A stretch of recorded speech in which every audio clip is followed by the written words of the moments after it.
What's up, race fans, and welcome to another episode of the Pecino Report. This is season 2021, episode 18. It's the Nico Tirol episode. Who's he? I don't know, who is this guy? Look, it's one of those crazy things that happens through time. There are numbers that are synonymous throughout history. You've got your 34s and your 7s and your 69s. And then there are numbers that nobody wants, nobody knows. Number 18, unfortunately, is one of those numbers. So we had to go and dig through the archives. We found Nico Tirol was the Spanish winner of the 125cc World Championship, the last ever 125cc World Championship before it went to Moto3. He was riding under number 18. He's the last guy we could find. If there's anybody out there that knows of another number 18, please let us know. But anyway, enough of all that rubbish. So here we go. We're episode 18 of the Pecino Report 2021. This is the podcast that gets past the hype. We kick the hype in the ass just for you so we can get straight to the news. So here we are. We're in Austria this week. That's right. We're in Austria for the next 2 weeks. It's going to be amazing. It's going to be fantastic. The World Championship. Who's going to win in Austria? Oh, it's not. Is it a Yamaha track? I don't know. Unless you've got no brakes and you can ride straight through in a turn one. Who knows? But anyway, before we get into the lowdowns of what's going to happen this weekend, we'll have a quick hello to Andra. How are you going, my dear? What have you been doing for the last 5 weeks? Oh my God, I don't even know what I did yesterday. We've had some little lockdowns and no lockdowns and working from home, and it's all a bit of a blur, but actually, we've been watching the Olympics. I think everyone out there's been watching. The Olympics have filled. It's Olympic fever. Yeah, it's filled a little bit of a gap of MotoGP. And someone the other day was like, Andrew, you need to watch the F1 race from the other night. It was pretty incredible. So the Hungaroring was a great race. I might have to ask you about that after, Stu. But anyway, I'm excited for this weekend. I know last year there was that big battle between Jack and Pole, was it, on the last corner, and then Miguel Oliveira snuck in. Like Roadrunner. Yeah, but my biggest issue that I've had today is this morning Manuel made a comment to me about gossip or fact. And then he sent a photo of Marc Marquez doing push-ups. And I want everyone to let me know, Marc Marquez is a sexy beast. Is that gossip or is that news? Oh, that's fact. That's going to be fact. It's going to be fact. What do you reckon, boss? Is it fact or is it gossip? Marc Marquez, sexy beast, yes or no, hot or not? The photo is a fact. The sexy beast is a gossip. Let's say. What about the bit I zoomed in on before? I think it was a crease in his shorts. Indeed. So how are you, boss? How's everything going over in Spain?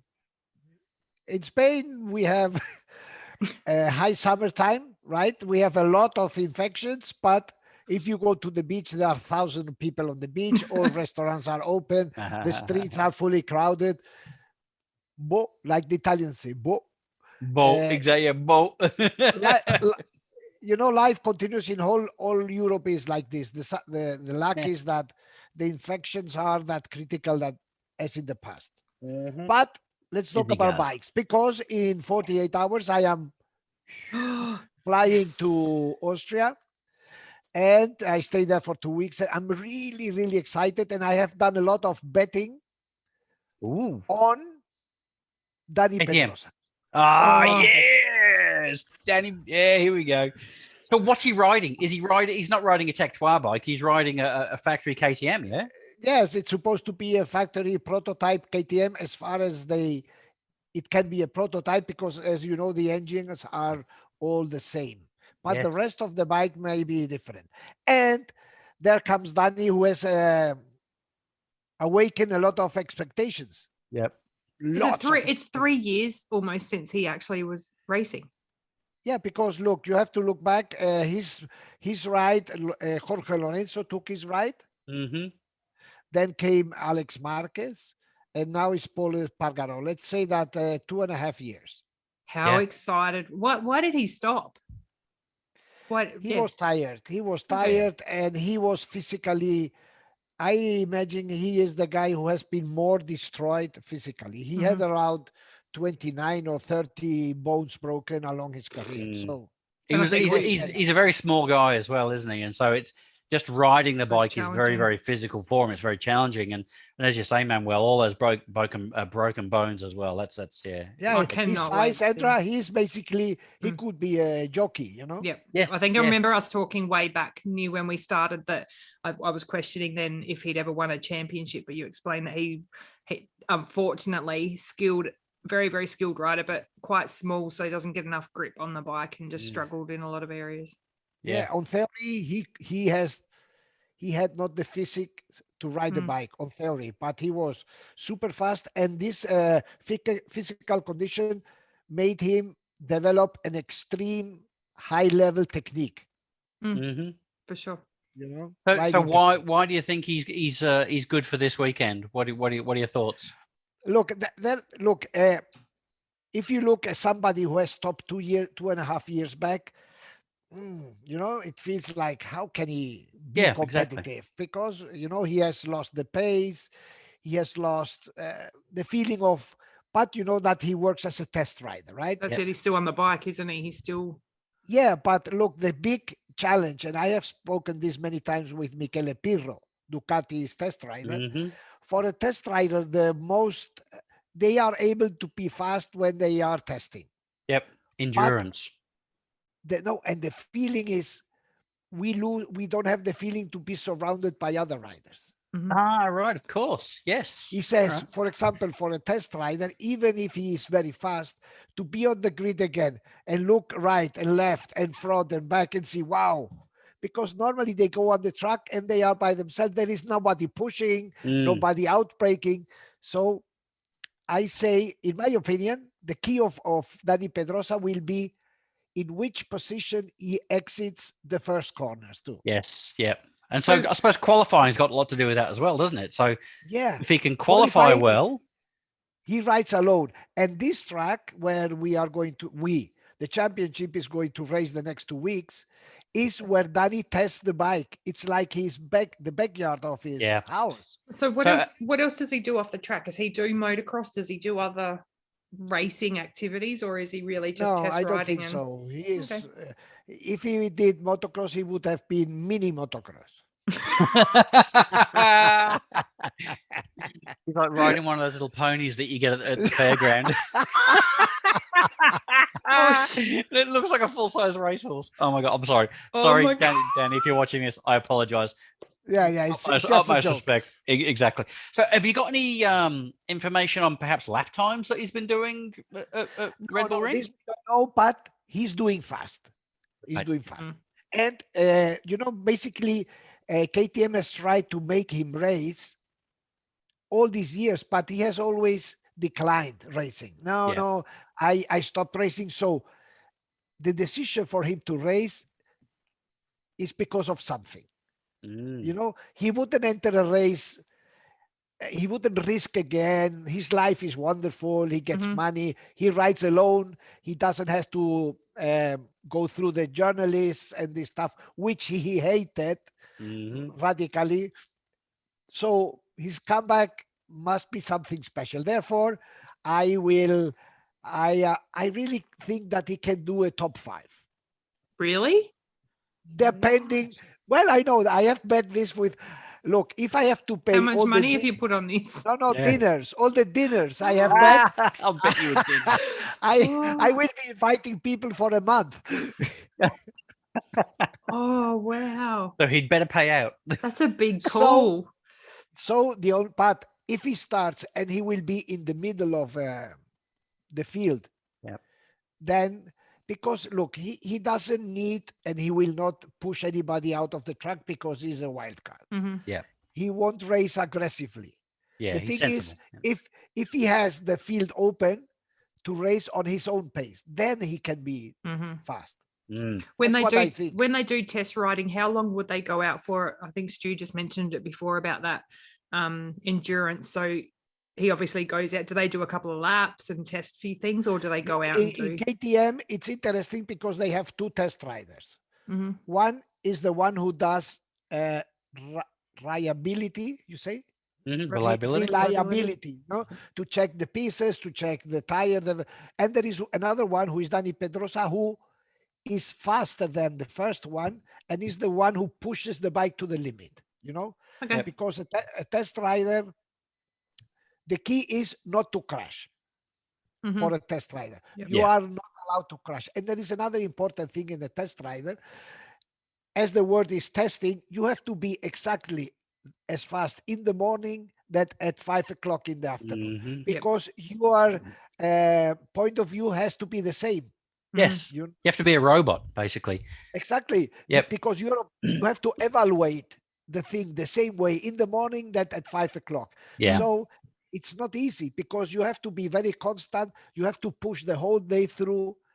So you have to administrate your energy, so you don't arrive at the end of the day with less than in the morning. It's interesting. Yeah, definitely. So you for someone like that, he'd ride at 80 or 90% all the time, so he can maintain that. Exactly. So this weekend will be that little bit different. When he gets on the track and he's got people around him, there may be instances where he's going to have to make that decision. Do I go to 100%? Do I go to 99%? And to just try to get into the mind of Dani. Of course, he has awakened a lot of expectation. Hi, everybody's talking. Dani's come back. So that's a pressure, right? That's a pressure. I think he will go out like, I have to show something. He's going to go out like he's 4.5 feet tall. You know what that's like, don't you, Stu? Lying down. Yeah, indeed. It's fantastic. Stu, and we have another comeback. Remember, I was about to say, he's not the only one on the grid. There's another Brit on the grid this weekend. Yes, for 3 weeks. For 3 weeks, but the situation is very different, because Kalia stopped racing. We are in month 8, 9 months ago. Yep. But he has ridden bikes.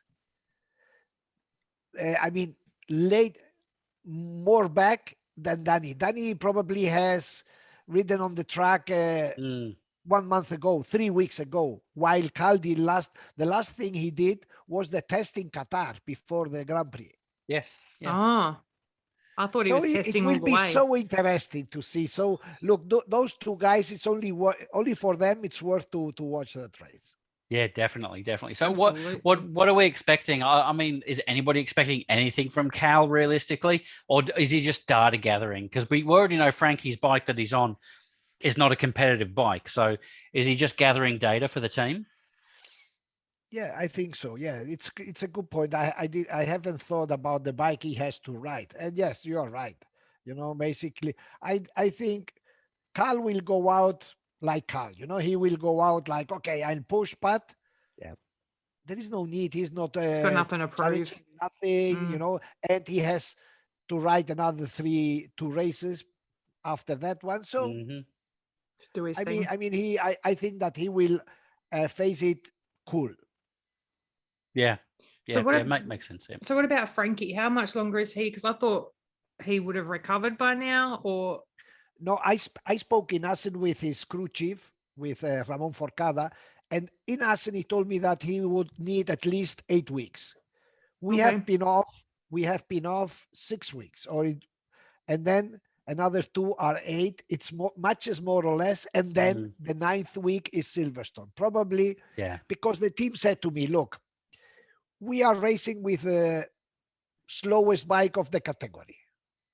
Even Marini has a better bike with us. Yeah. Morbido is not challenging anything. He's not challenging the championship. He cannot win races. So it's the team that told him, Morbido, just return when you are fully fit. There is no sense to return before, because fair enough. Don't do a Marquez. Exactly. That's very good. Yeah, that's what it's all about. So yeah, I mean, it should be good for Cal. He'll obviously gather lots of data for the team. It's probably good that he's on the same track 2 weeks in a row as well, so he can go and make some changes and then see how that changes things. But then obviously we've got a week's break, and then we're in Silverstone. And it's going to be great for him as well. The English rider on the bike in England. That's going to be huge, isn't it? Yeah, I haven't thought. You are quick today, or I am slow. I don't know. It's morning for you, Manuel. We'll let you No, warm up. too much holidays, too much Yeah. swimming pool, too much sun. Yeah, I mean, for Carl race in Silverstone is obviously a pleasure, and probably it will make the promoter sell more tickets than if he would not. Exactly, yeah, because obviously things are opening up there for all those people that are watching or listening down here in Australia. Yes, I sympathise. We are locked down here in Brisbane, as we are in Sydney as well. But in the Northern Hemisphere, things are starting to open up now, and as we saw at the F1 over the last few weeks, lots of crowds at tracks as well. And so I think Silverstone's going to almost be at capacity. I think it's at like 75% capacity. Should be a huge weekend. The two races in Austria are completely full house, no restrictions. Yeah. It's going to be crazy. Yeah, people are going to go nuts. Indeed. So what do you see? Like, bearing in mind last year, we obviously we had a lot of Ducati presence at the track for the two races last year. It was great that Miguel Oliveira won that second race. There was a lot of KTM reliability. What do you see this year? Sorry to interrupt you. But remember there were 4 races. There was, yeah. I noticed that when I was looking back to see the history of the races on MotoGP.com, I looked and it said race and race 2 for each of them. And then I was like, that's right, because they had a red flag. They had a stoppage for each of them. There was the crazy crash with Zarco where he took out, who was it he took out? Frank, that's right. It was Frankie. And then tried to take almost out killed Vinales and Valle. And that was a stoppage. And then the week after that, there was the red flag again. There were 2 riders who should have won.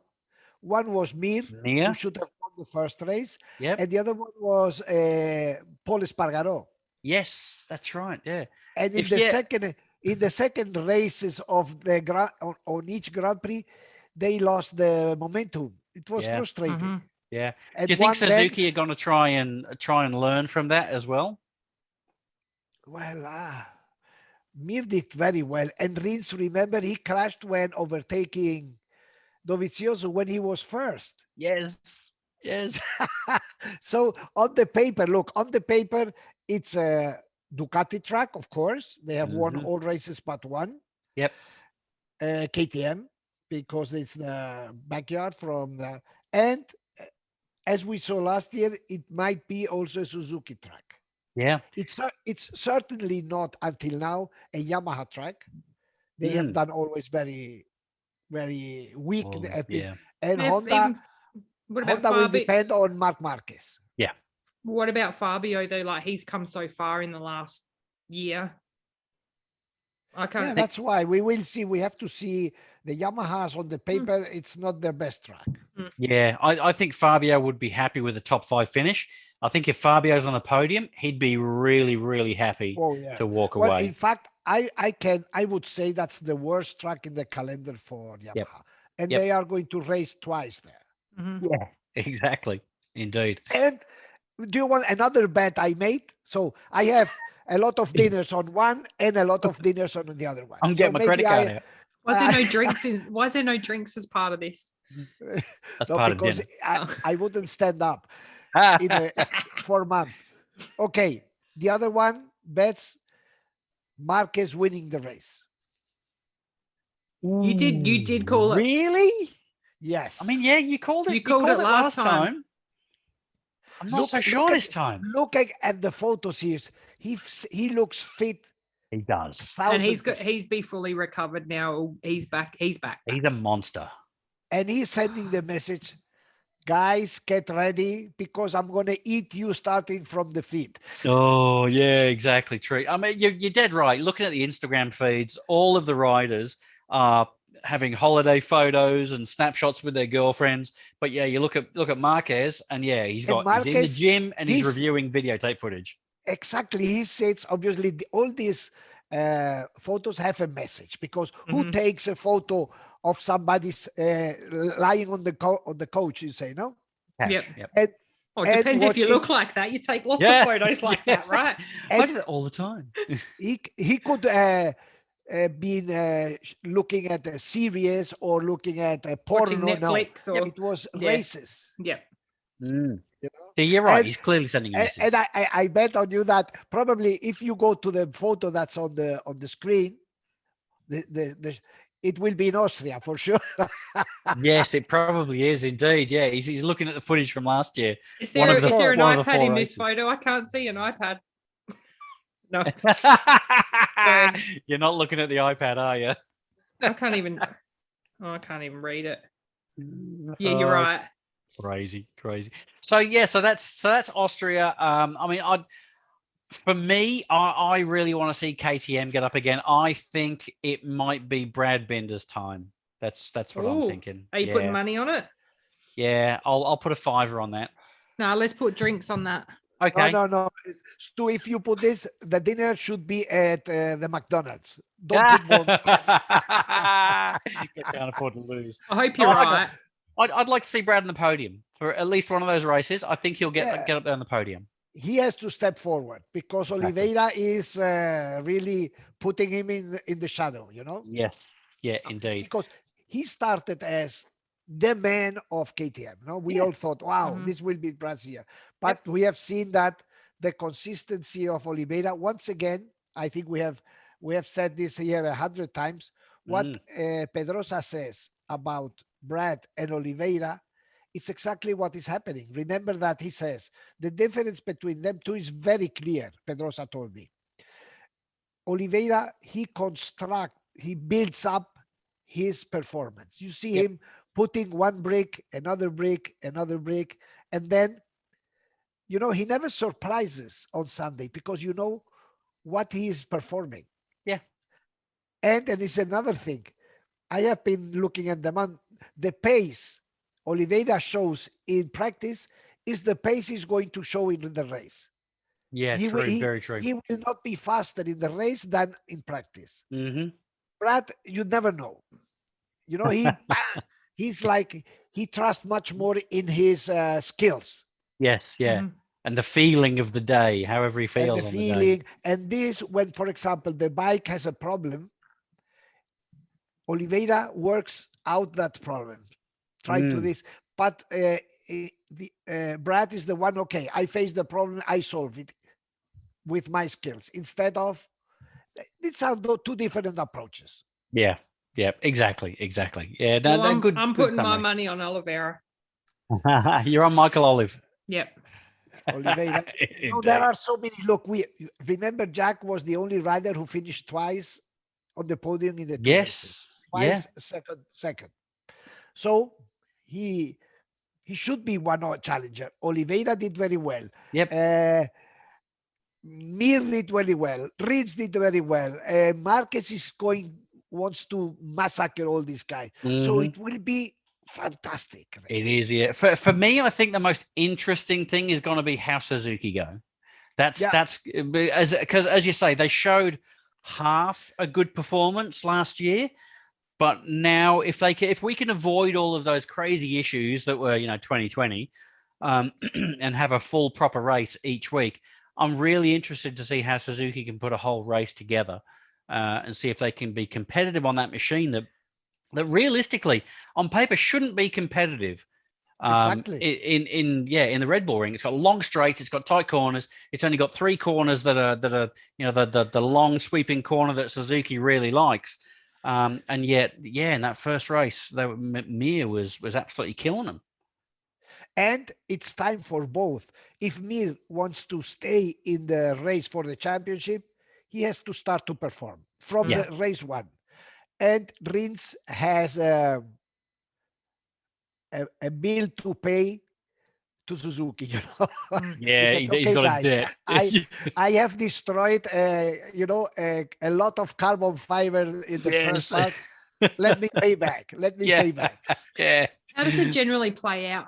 Of every year, there's obviously this bigger, in a normal season, you have this big summer break, because I know last year was a whole different thing. No, normally the most were 3 weeks. Oh, okay. So this is unique. Because I was curious. It's a big break, so people are coming back with a fresh head. Do you see much of a difference, or is it pretty much they just come back? Look, I was thinking yesterday, for example, for some riders it has been good.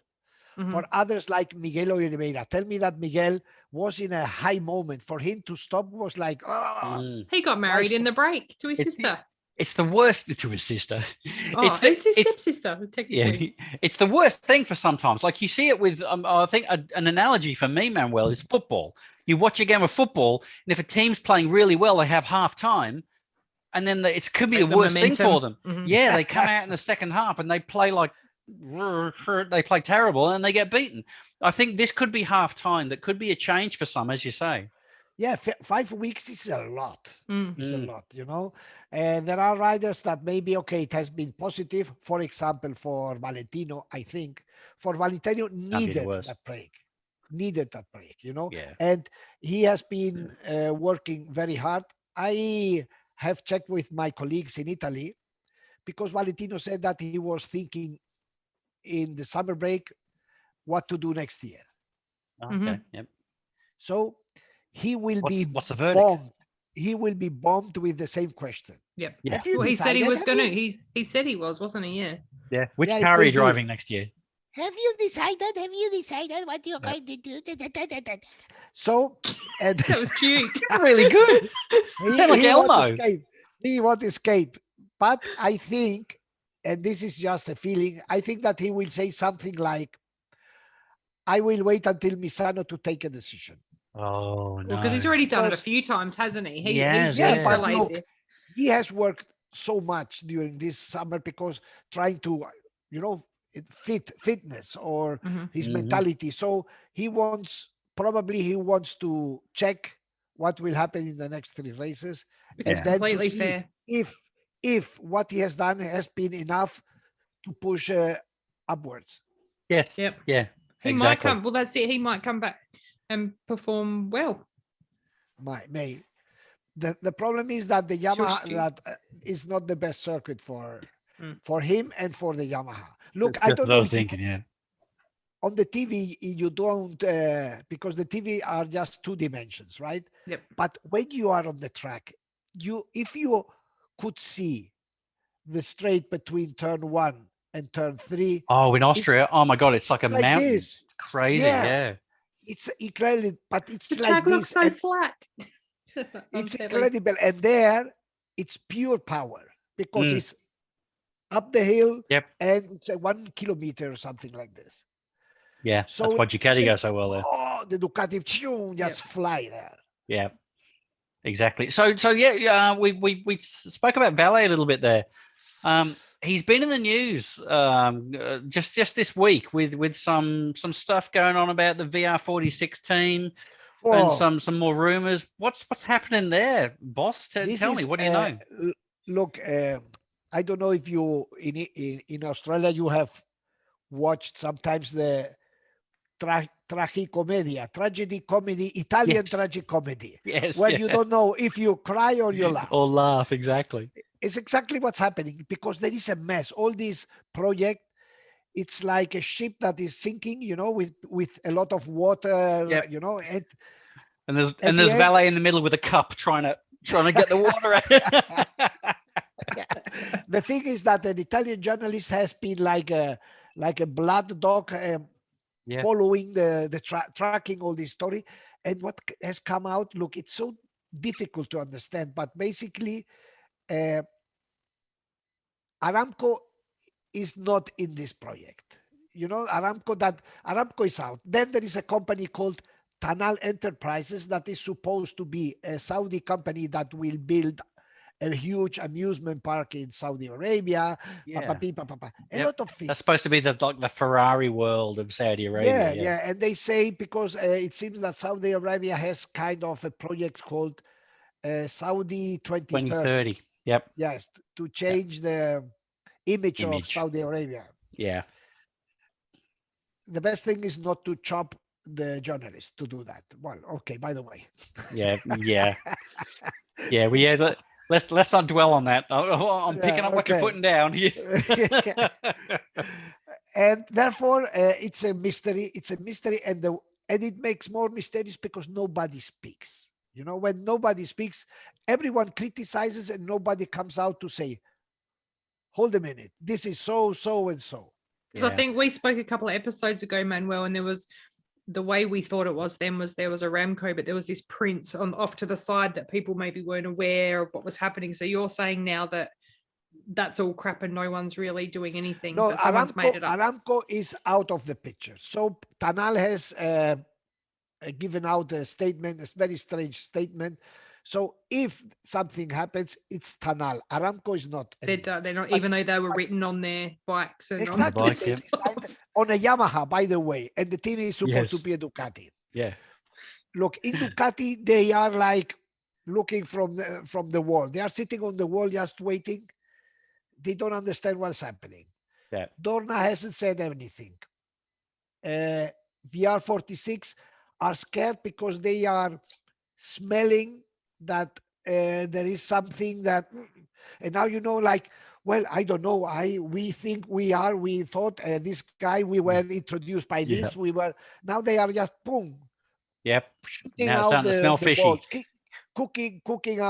kicking out the balls out of the field. So is anything at all confirmed for next year, like even the bike, or you're saying there's nothing's confirmed whatsoever? Ducati, the bikes, a factory needs months to build build so the Ducatis for the Team VR46 are already being built. So they are? Yeah. Claro. Okay. Because look, for example, to do a simple crankshaft, your crankshaft, you need 3 months for the machinery really to do this. So you cannot, okay, tomorrow I want to buy. No.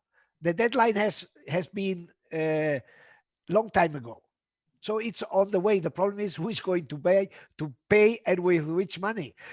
Yeah. It's confirmed that VR46 is has a team or has a spot in MotoGP next year. Yes.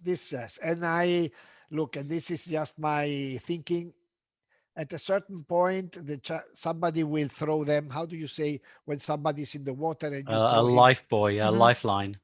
Yes. Someone's going to. Can I put this to you perhaps? And again, tell me if I'm smoking the broccoli here. Broccoli or no broccoli? Yeah, exactly. Yeah. Broccoli, yes. Broccoli, no. So it gets to the point where Aramco, yes, no. Tanal, yes, no. Valentino Rossi is worth a lot of money himself. Yes. Does it get to a point where Valet simply goes, screw it, just put my own money into this to pay? Valentino doesn't put his hand into the pocket to pay anything, like most of the millionaires. That's why they have money. That's my question. Exactly. That's my question. Because he's made. It's not just the sponsorship. It's not just the contract and sponsorship money he's made. There's all sorts of other endeavors he's got going. He's made hundreds of millions outside of MotoGP as well. So there's got to be some rich people out there that want to chuck in. Yeah, maybe we can all pitch in. The latest in Italy is the option Valentino to continue next season has grown because obviously if you are looking for a sponsor, who wants to sponsor Bezzecchi and Marini? Yeah, exactly. Yeah. And that's what I was going to say. If he's on the bike, you'll have people coming out of the woodwork to support it and see it happen. Yeah. Right. If he rides the bike, the sponsor will appear. But then does he just become team manager as a figurehead? But he could ride one more season out next year with his brother, with the crowds, do his big farewell. This is my farewell season with my brother. But you know that we have said this here in our podcast. I was the first one, or I was absolutely convinced that there would be a farewell tour, because there are so many reasons. Has to be. But this was before he doing position 21, position 17. Yeah. He can't stick this for 1.5 season. Okay, if he does position 10, then he does a number 8, and then it's okay. It's okay. He's at the end of his career. But if he does 21, no way. No, okay? He's been beaten by rookies. But he has been beaten by who? The only one, the poor only one who did not beat him was Savadori. All the rest, Tito Rabat. I was going to say Tito rode in that spot for years, didn't he? He didn't mind. Yes. I didn't want to say. I was trying to stay positive, Stu. So we will see. And if he needs to do some results this year, because his last season, in this moment, the results will not be important, because he will be the show in every circuit, even doing 18. It would be on every race, it would be a goodbye by Valentino Rossi. Yeah. So for next year with the VR46 team, if Tanal doesn't come through, what do you see as the options? Well, if Valentino is there, it will appear. I don't know. Sky will put, and Carmelo Espeleta, Dorna will find sponsor. Right. Yep. So you think that might be the deciding factor? If Tanal falls through and they can't find anyone, then Valet might go, okay, I'll ride another year, just pick himself up and drag himself out there again for another year. Look, they have a sponsor, an Italian sponsor now on the bike.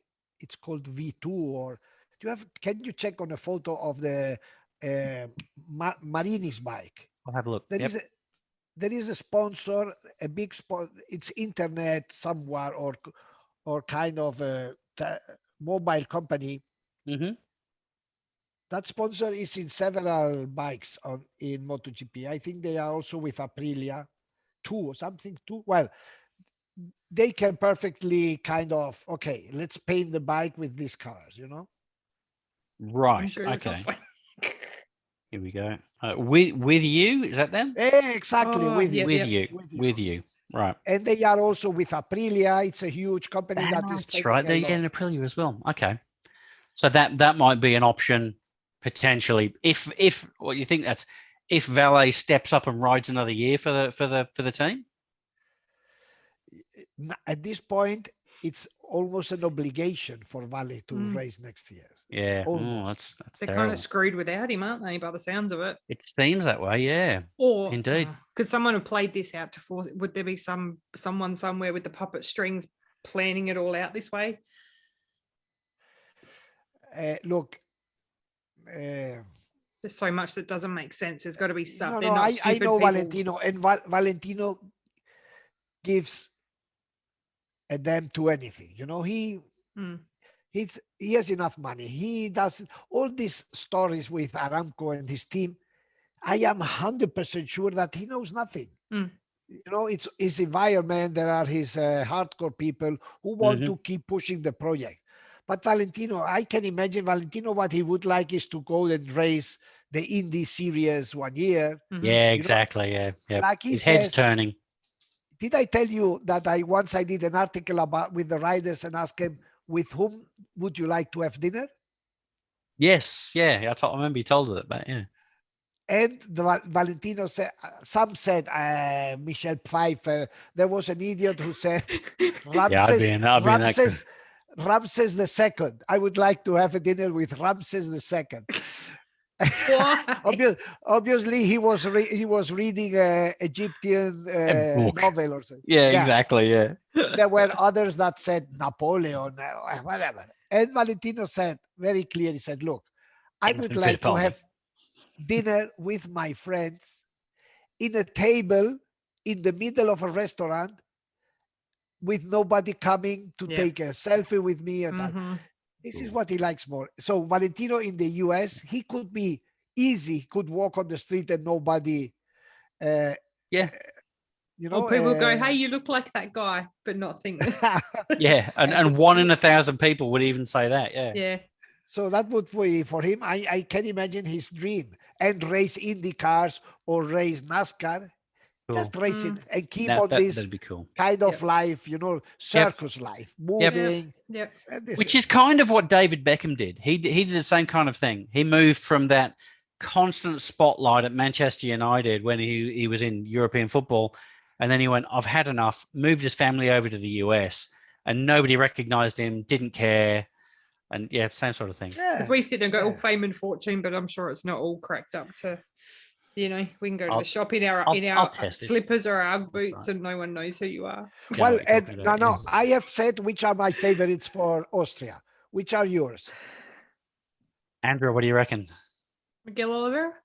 Jack? Yep, Michael Oliver and Jack. And Jack. Yep. For me, I'm going to go Look, I can't get away from Jack realistically. Okay. And he put a bet on Brad. And yeah, it's got to be Brad for me. I think my heart says Brad. My mind probably says Miguel realistically on the podium, but I'm going to stick with Jack. I think Jack, his performance there last year was just too good. Exactly. True. Yeah. That's who I think. So before we go any further, just quickly, Moto2, Moto3, do you see anything other than a KTM whitewash? Are we allowed? No. No. Really? Yep. I agree.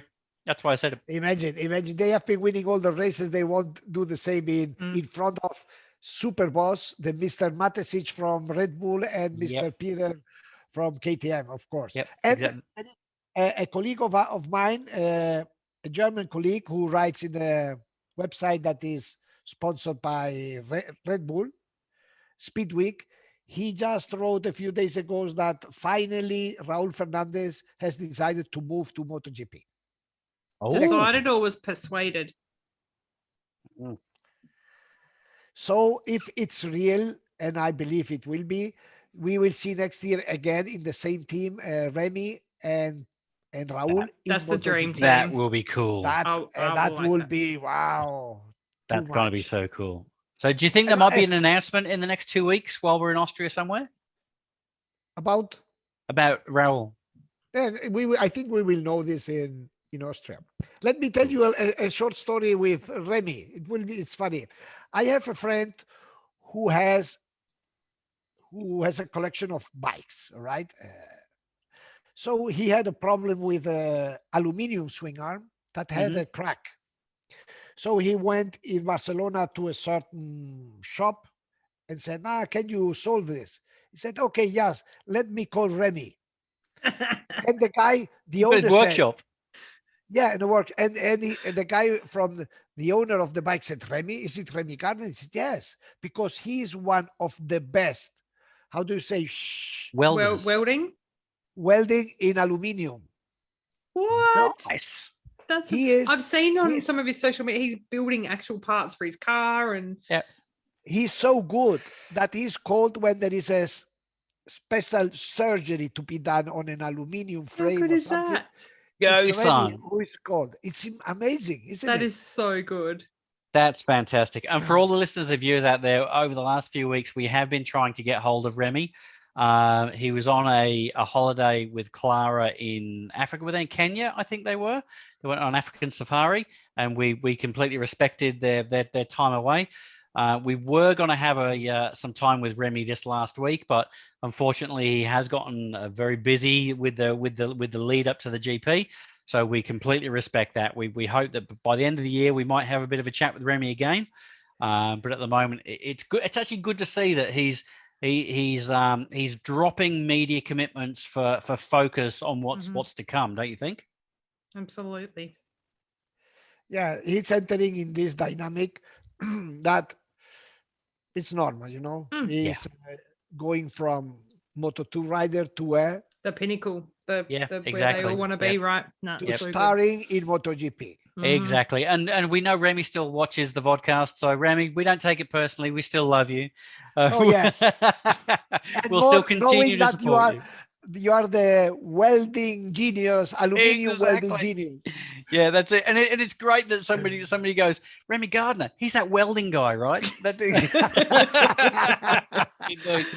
so good. Wonderful. We have to quickly mention, first of all, I was going to, and I know we're not meant to gossip, Manuel, but so if Raul most likely is going to go up, Petrucci.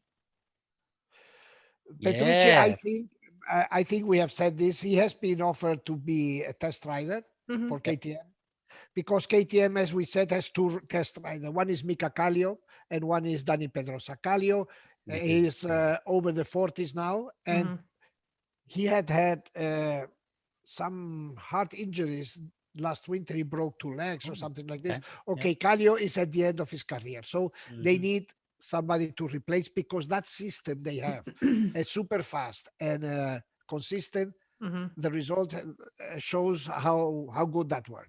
This is an option. And then the thing is to know who is going to ride in the position of Raul in the Oh, Yeah. yeah, of course. right? I think that Pedro Acosta will step up. No, this is what easy. we all Yeah, think. good, Mhm. good. Yeah, we hope so. And the option I heard before the summer break that Iker Lecuona could step down, Mhm. Yep. which, if you think, makes no sense considering how KTM works, because they work to push up people Mhm. up and not the Mhm. other way around. Yep. But it may be different. But for me, then I have heard gossip, gossip, that Iker, if Petronas doesn't find a rider for 2021, they could hire Iker, because Iker at the end is in MotoGP. He has the experience. Yeah, okay. Could be kind of a replacement for 1 year until the market opens. Yeah, and that It aligns with makes their sense. It philosophy of makes developing sense. young riders as well. Mhm. Yeah. Well, still is It development. makes sense. Because, sorry, the other day I went through the standing of Moto2 and I was looking on Jake Dixon's position. Mhm. He's too much down there. Yeah. Mhm. He's not ready. He is not ready. Yep. Yeah, I agree. We need to see what he does for the second half of the year, clearly. But yeah, the signs aren't good realistically for Jake. And I imagine he is a realistic guy. He's not a dreamer. Mhm. Yep. He has nothing more than agree, I think. Okay, may have had issues to be there, different stuff, but to get in MotoGP, it's worse. Look what happened with Sam. Sam Lowe's went to Yes. MotoGP Yep. too early. You have Yep. to go to MotoGP when you are mature, because if not, after 2 years, you are kicked out. Exactly, And then you don't get another chance. exactly. So Yep. it's better to really work your skills to get and then when you step up, you get step up like a mature rider. Exactly. Yep. Exactly. So, It's the same. Sorry. It's the same than arriving as a world champion. Mhm. Yeah. Even Marini has, Bastianini has arrived as a world champion. It's different. Yep.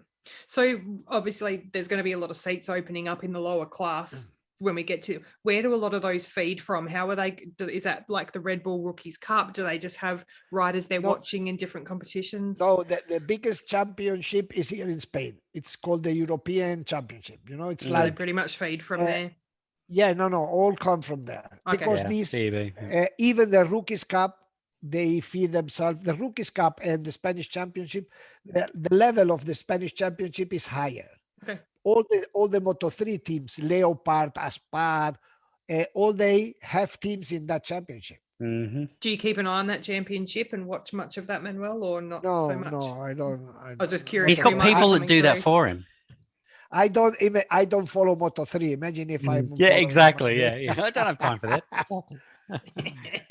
Yeah, but I've no doubt it's a steady stream of guys that come through, and when somebody does impress, then you hear about it through your contacts, wouldn't you? Yeah, Manuel? look, there is one guy who, for me, it's disappointing in Moto3, and who beat Pedro Acosta in that. It's called CEV. Mm-hmm. Who beat Acosta in that championship? Who is Izan Guevara? Oh, yeah, who races now? Yes, yeah, yep, And he has completely lost. And when they were racing together, they were just them two. And Izan beat regularly Pedro Acosta, but he has disappeared in this championship. So it was really disappointing. And I am. This Izan Guevara. Look how things work. In the first Grand Prix, he classified second on the grid, and he was really full of confidence. Yes, but now you see him, and he went small. His body language is of somebody who tries not to get to that people don't look at him too much. Yeah. And I think that Pedro Costa has really shadowed all the rest. Yeah, exactly. Yeah, it's similar story to what's been happening in Moto2 as well with Raul and Remy. It's that one or two riders at the top have just completely done the rest. All right, look, guys, it's been absolutely incredible. Before we go, Manuel, anything else from you that you think we need to keep an eye on this weekend? No, I am just super excited because there are so many possible winning challengers. No, Yes. so interesting, and the actual leader of the championship, he's down on the list. On the paper, he has no chance. We haven't even. That's right. We haven't even spoken about this guy at all. It's like, if he gets on the podium, all good. But it's going to be incredible. Okay. Well, look, So boss, excited. you have an amazing drive. Or are you flying or driving? No, I fly with all the look. I have the vaccine of the Qatar government, a PCR, my bank account, all the dinners you're going to owe people because you everything you have to show them. Everything. Oh, have the best time. We have forgotten Zarco. Zarco will be fast in Austria. Yeah, of course. Yes. We love Ducati. Yeah. Okay. Look, I think about that. We haven't arrived on a race with so many candidates. Yeah, so many variables. Exactly. Yeah. Yeah, it's going to be fantastic. It really is. Indeed. Andra, before we head off, have you got some words for the listeners and viewers out there? Not really.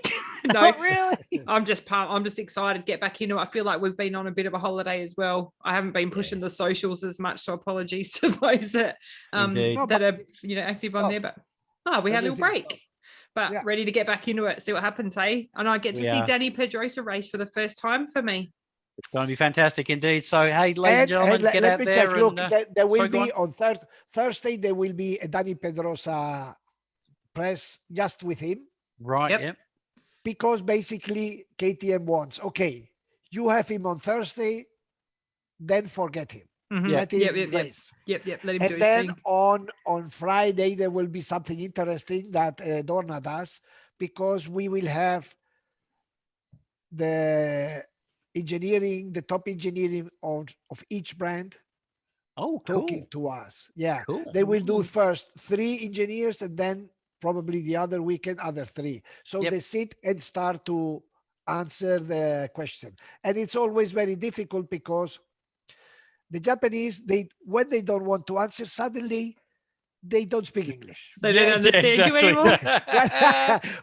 when you speak with them 5 minutes before they get on the stage, it's like Shakespeare. They understand Shakespeare, but suddenly it's like, no. I work with the French. They're the same. I'm like, I swear you just understood everything I said, and then all of a sudden they can't understand what you're saying anymore.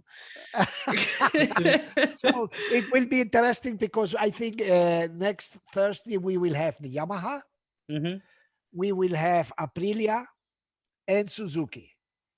Cool. The Suzuki guy normally is very open. He's very open, Sahara-san. The Yamaha guys is one of these that suddenly has amnesia. Amnesia? Yep. So what? Okay. So good. We'll travel safe. We can't wait to hear how it all goes. And thank you. Catch you on the other side next week. Indeed. So, ladies and gentlemen, get out there, get to the races, watch it on the TV. If you're anywhere in Europe, get over to Austria and watch the race. If you're enjoying the Pecino Report, let us know. Let all your friends know. Get on the socials, subscribe, hit that notification bell, and we'll see you all again soon on the other side of Austria 1. And we'll review Austria 1 and look at Austria 2. Thanks, everybody. Bye. Auf Wiedersehen.